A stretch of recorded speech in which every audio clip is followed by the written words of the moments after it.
Neredzamie vingrinājumi ir stāsts par Mārīti Mastiņu Pēterkopu un Rolandu Pēterkopu, par pašu darbu tapšanu un to, cik svarīgi ir pievērst uzmanību tieši tam neredzamajam, tam, kas līdz skatītājiem beigās nenonāk. Runājam par kādiem etapiem, kurus mēs nereti cenšamies slēpt kā mākslinieki vai vispār kā radošie vai jebkādi cilvēki.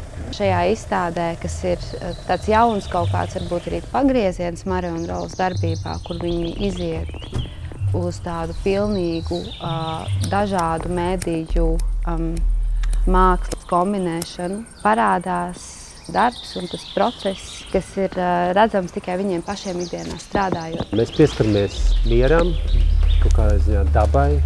Mūsu gadījumā mēs viņu inspirējam no mākslīgā resursiem, kas ir YouTube video klipi. Mēs pieskaramies vienmēr cerībai par ticībai, naivai cerībai. Mēs pieskaramies ar domu, ka reizēm tur arī pārdabiskie spēki, kas var palīdzēt. Mēs reflektējam arī par caurspīdīgumu, par savā ziņā to, ka mēs daudz ko redzam, bet mēs esam spiesti arī iztēloties, ka mēs neredzam, jo tā ir vieglāk. Tas jautājums par dizainu un mākslas nošķīrumu ir ārkārtīgi sens. Un ļoti grūti uz to ir atbildēt. Mode ir āršķirīga un ļoti esama tagadnē. Un tas mums nav interesanti.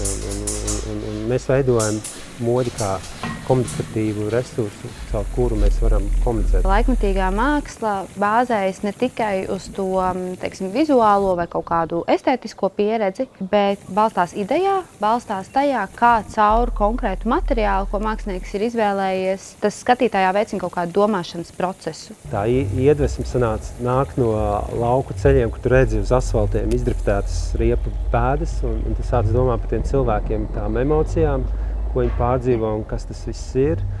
Tu aizdomājies līdz vecām riepām, un tad uzēji vidi, kurā vecas riepas no vecām riepām tiek veidots audums, un tu saproti, ka no tā auduma tu vari izveidot jakveidīgu skulptūru. Marija un Rolas, protams, visiem ir plašāk pazīstama tieši kā saistībā ar modi, kā dizaineri, kas viņus iekļauj šajā laikmetīgās mākslas virzienā. Neapšaubām padara par māksliniekiem ir tieši tas domas vēriens un tas veids, kā viņi domā un kā viņi strādā ar idejām.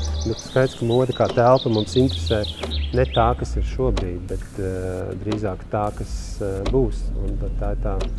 Tur arī ir šie vingrinājumi vajadzīgi, jo tikai vingrinājoties tu apzinies un saproti, kas būs tās nākamās lietas.